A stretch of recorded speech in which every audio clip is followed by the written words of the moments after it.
Et voilà, c'est l'information avec Michael Texier. Au sommaire, la visite du ministre de l'Agriculture en Sarthe. Oui, Stéphane Le Foll visitait une exploitation modèle d'agriculture raisonnée. Et puis on parlera patrimoine avec la cloche de Notre-Dame de la Ferté-Bernard qui est en restauration. La 25e heure du livre, c'est ce week-end. On découvrira une exposition sur l'art contemporain papou. Et dans le cadre de cette 25e heure du livre, nous recevons un photographe en plateau, Georges Pacheco, pour l'ouvrage Mémoire d'oublier. Voilà, cet ouvrage qui vient juste de sortir et qu'on retrouvera donc lors de la 25e heure du livre. Mais on ouvre ce journal, Michael, avec le procès de la roulette russe qui s'est ouvert en toute fin d'après-midi au Mans. Oui, dans le box, il y avait 3 accusés, la vingtaine d'années chacun, les 3 compagnons de tragédie. D'Amaury, décédé il y a 2 ans après avoir joué à la roulette russe, c'était à Maraîcher. Les débats devaient faire apparaître des circonstances du drame. 2 comparaissaient pour non-empêchement de délit, le 3e prévenu comparaissait pour homicide involontaire. Je vous propose d'écouter son avocat, maître Ifra. Il est extrêmement tendu parce qu'il va passer devant ses juges, mais il était paradoxalement très pressé de passer devant ses juges parce que c'est un tout jeune homme. Et il est important aussi pour lui de pouvoir tourner la page, aussi difficile cela est-il, et de recommencer sa vie qui a été quelque part mise en suspens par ces faits qui sont des faits absolument dramatiques. Et les violentes pluies qui se sont abattues hier ont causé des débats en Sarthe. Oui. C'est pour la blague, des dégâts en Sarthe. Ouais, des précipitations qui ont causé l'effondrement du pignon d'un immeuble de la rue Nationale dans le centre-ville du Mans. Le bâtiment fragilisé par les travaux avait été évacué en tout début d'après-midi. Les pluies diluviennes du début de soirée ont fait s'écrouler tout un pan de mur. Les 11 occupants ont été relogés. C'est le plus spectaculaire conséquence des orages d'hier en Sarthe qui ont provoqué nombre d'inondations chez les particuliers ou encore dans les parkings publics des Jacobins où certaines voitures sont restées bloquées. Les pompiers ont dû intervenir dans le département une 30aine de fois. Et le ministre de l'Agriculture, Stéphane Le Foll, était en Sarthe aujourd'hui. Oui, Stéphane Le Foll s'est rendu sur une exploitation agricole pour faire découvrir à ses équipes un modèle d'agriculture raisonnée, rentabilité maintenue et usage de produits phytosanitaires fortement en baisse. Une exploitation innovante en quelques mots. Florent Clavel. Avant 1995, Philippe Pastoureau était un agriculteur comme les autres. Et puis cet exploitant qui fait pousser céréales, blé et colza sur 90 hectares a arrêté le labour. Il s'est progressivement tourné vers un animal qui adore la terre. On s'intéresse beaucoup aux vers de terre. Il faut savoir que quand on a 1 gramme de vers de terre, on a 4 grammes de bactéries invisibles à l'œil nu, indispensables à l'alimentation des plantes. Donc plus j'ai de vers de terre dans mon sol, plus j'ai de bactéries, plus mes plantes s'alimentent naturellement. Ce sol riche en matière organique lui a permis d'augmenter sa production de 30% en 15 ans. C'est ce type d'agriculture, plus propre tout en étant productive, que veut promouvoir Stéphane Le Foll. On va ouvrir un grand cycle du Produisons autrement dès le 18 décembre à Paris, où on va chercher à recenser toutes ces techniques, à les classer et surtout à les diffuser. Et puis on en tirera les conséquences législatives à la fin dans le cadre de la loi d'avenir d'ici 1 an, donc au 2e semestre 2013. Philippe Pastoureau a déjà gagné une bataille, il assure avoir repris goût à son métier. Et il fait lui-même partager ses progrès. Rendez-vous sur la page de son site www.agriculture-de-conservation.com. La politique toujours, puisque le maire de Coulennes, Christophe Rouillon, a soumis un avis au comité des régions de l'Union européenne qui porte notamment sur un prélèvement des avoirs confisqués aux trafiquants au profit des villes et régions qui, elles, sont vertueuse. Et puis en bref, la CGT Renault et la CGT NTN appellent à une marche contre le recours abusif à l'intérim dans cette dernière entreprise d'Allonnes. La marche partira de la mairie de la commune jusqu'aux portes de l'usine demain à partir de 10h. Et parlons maintenant culture avec la 25e heure du livre qui ouvre ses portes demain au Mans. Oui, 200 auteurs invités, des milliers de visiteurs attendus pour le plus gros événement culturel du département. Cette édition devrait tenir ses promesses. Au programme, un cycle de conférences et des expositions consacrées cette année à l'Océanie. Un constat, l'art des peuples premiers est toujours très dynamique. Exemple avec une exposition d'art contemporain sur les papous, d'art contemporain des papous, Laure Girard. Le courant de peinture Chimbu vient des hautes terres de Papouasie-Nouvelle-Guinée. Seule une poignée d'artistes le représentent, tous cousins ou amis. Ils peignent la vie traditionnelle, mais aussi le spectacle du monde qu'ils découvrent en s'installant en ville. Roger Bollet est commissaire de l'exposition. Une des idées principales, c'est que les gens d'Océanie sont toujours vivants. Ce sont nos contemporains, qu'ils vivent toujours, parce qu'on parle toujours des objets océaniens chez les marchands, par exemple, comme s'ils étaient tous disparus de la surface du sol. Non, pas du tout. Ils vivent, ils prennent des avions, ils ont des t-shirts, etc. Cette modernité empreinte de tradition a visiblement séduit la classe de Brett-les-Pins, en visite aujourd'hui. Mais au fait, qui sont les Papous ? Les Papous, ils vivent sur une île qui est à côté de l'Australie. Ils commencent à évoluer, ils commencent à avoir des hélicoptères, des habits normaux, des voitures. Les Papous, c'est eux qui ont inventé le piercing. Ils s'habillent bien, ils chantent en même temps de danser.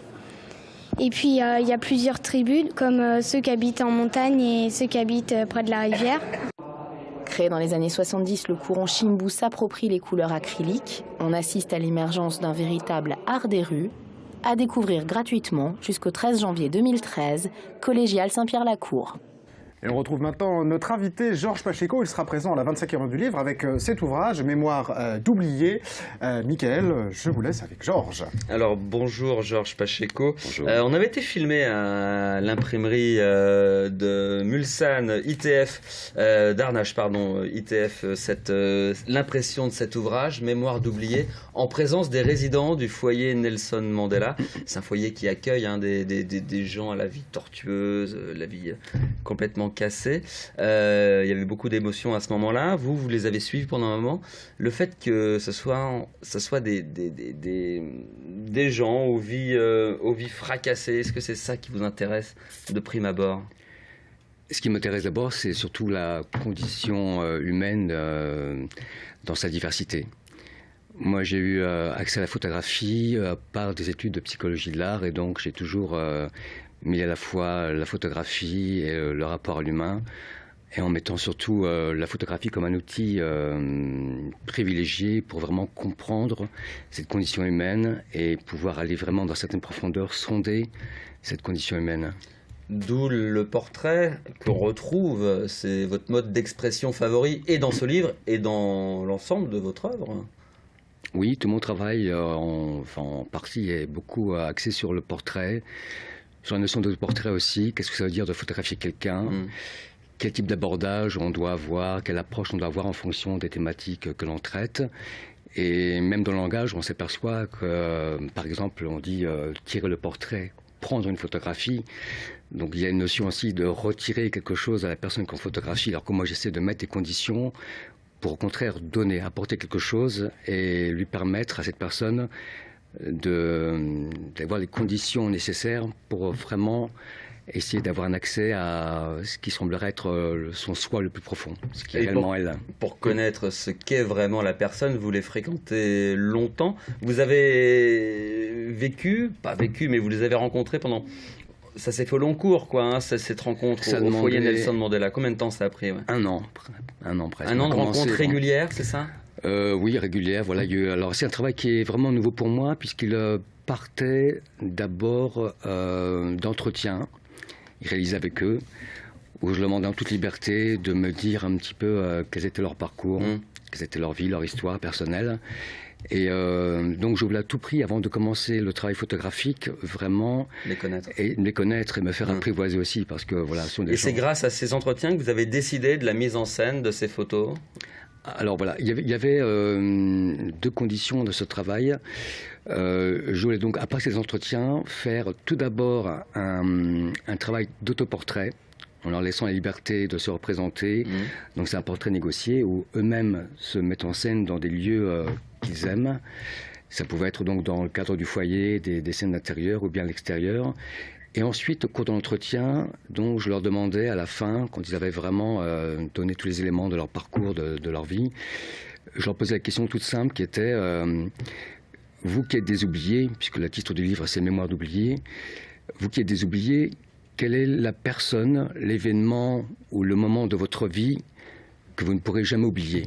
En gros, c'est-à-dire vous qui êtes des exclus, qui étaient des oubliés, quelle est la chose qu'on ne pourra jamais vous enlever? Quelle est la chose que vous garderez bien au chaud à l'intérieur? Et c'est ça que vous représentez. On va voir des exemples peut-être. Il y a on a choisi deux photos. La première, c'est Christian, extrêmement tatoué. On va le voir à l'écran, j'espère. Il fait l'objet de la couverture d'ailleurs de l'ouvrage. Voilà, on le voit. Sur la droite, ses tatouages, lui, presque nu. Et sur la gauche, ses pieds.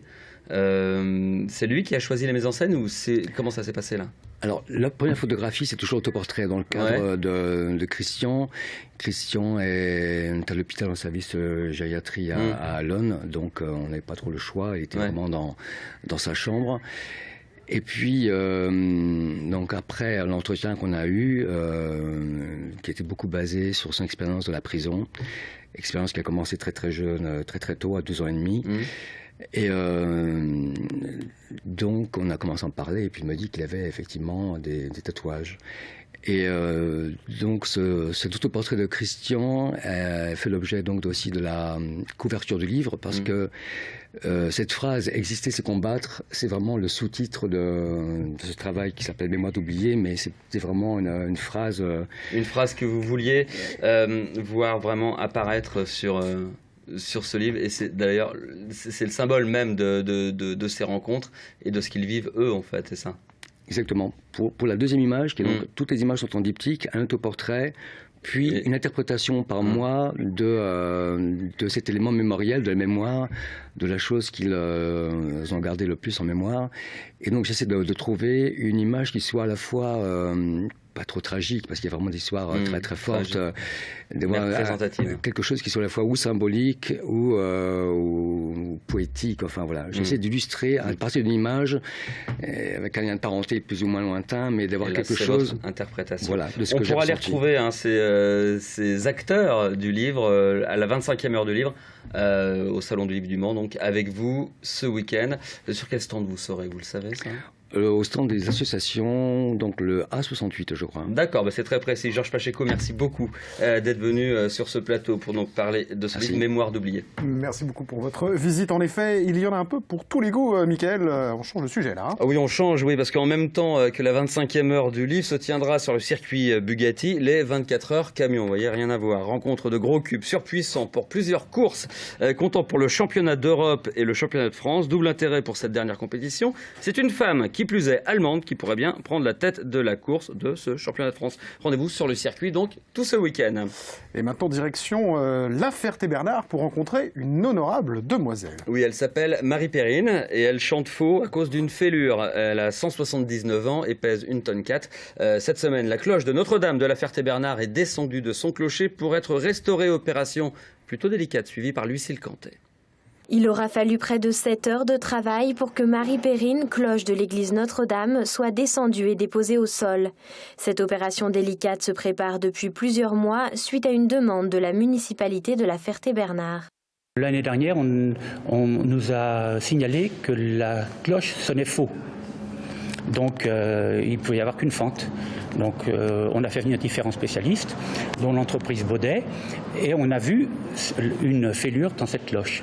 Donc si on attendait si on la laissait comme ça, la fêlure augmentait de plus en plus et la cloche aurait pu casser. La cloche pèse environ 1,4 tonnes. Les 3 salariés d'une entreprise spécialisée l'ont fait descendre étape par étape au cœur de l'église à l'aide de treuils électriques. C'est surtout la mise en place des palans et autres, parce qu'il faut plusieurs, en sachant qu'on a ici pratiquement 30 mètres de haut. Donc il a fallu mettre plusieurs palans, un palan électrique aussi pour déposer la cloche. Et les collègues sont arrivés donc hier après-midi à 16h pour voir déjà un peu le chantier, en sachant que je leur ai montré des photos et puis qu'on avait déjà prévu un peu avant le matériel. Et après, ils voyaient sur site par rapport au point d'accroche, les poutres existantes, pour pouvoir poser les fixations et après déposer la cloche. Et après on ouvre juste les planchers et puis voilà, ça se fait relativement simplement. Marie Perrine part désormais se refaire une santé dans les ateliers de Trémentine. Elle devrait de nouveau sonner juste dans son clocher pour les fêtes de Noël. Et voilà, c'est la fin de cette édition. On se retrouve dans un instant pour la suite de votre quotidienne. Retour de l'info bien sûr lundi à 18h30 sur LMTV.